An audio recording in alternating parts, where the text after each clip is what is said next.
Why am I dressed like a buccaneer, you might be wondering? Well, I'm here to tell you how to get the Walk the Plank achievement. I have these vanity items set up.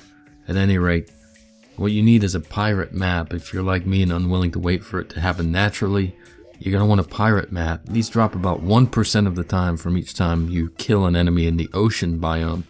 And so if you have an ocean grinder set up or just farm creatures in the ocean biome, eventually you'll get one. If you'd like to find out how to get an ocean grinder or want to learn what that means, I'll include a link in the video description. They're awesome, needless to say.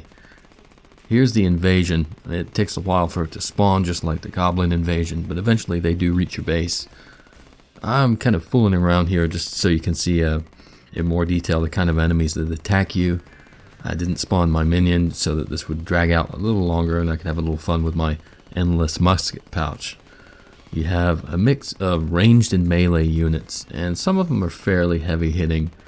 The most dangerous one is going to be the pirate captain. He's known to spawn at times with a cannon of all things, and you'll see that later in the video. If you keep a track of my character, you see he gets pummeled quite a bit with that just because I wasn't being very careful. Nevertheless, the overall theme of these enemies is one of gold, and so they do drop a decent amount of gold when you kill them.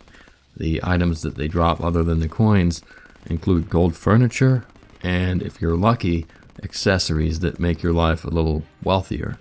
They include a ring that can increase coin pickup range. They include a thing called a discount card, which helps keep prices lower from NPCs. It's particularly useful if you're reforging with the Goblin Tinkerer. It can save you a pretty penny in the long run if you acquire it early enough. To backtrack to the very beginning here, the Pirate Invasion is what you need in order to get this achievement. Specifically, you have to clear the invasion, and it's just like the Goblin Invasion, only it happens in hard mode.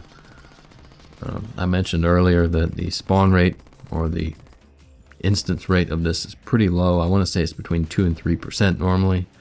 So if you'd like to go ahead and spawn it with the pirate treasure map, by all means do so.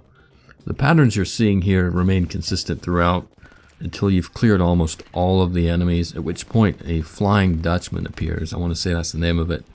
It's basically a flying haunted pirate ship, and it's the end boss of this little invasion. Presumably by the time you get one of these things, you'll be capable of handling it without any problems. But you get a feel from this video, you do get attacked by a number of ranged units, so if you're a little on the weaker side, you may want to resort to some kind of arena.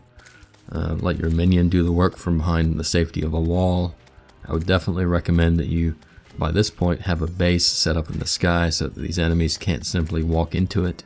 But all things considered, I'd have to say this is one of the more frivolous and fun events in the game. They did a good job with the little enemies, and I really like the Flying Dutchman here at the end. So try to have some fun with it. Don't take it too seriously. But once you do clear off these final few enemies, you'll get the achievement. That's really all there is to say about it. By the time you reach the end game, you'll be dealing with things like the Martian invasion and the solar eclipse, which are much tougher events, really. This is on the lighter side, but I really like it. I like the items you get, I like the furniture you get, and it's just a neat little diversion. Plus you get an achievement, so what's not to like? Speaking of which, by all means, if you found this video helpful, please like the video and feel free to subscribe to my channel. Thanks for watching.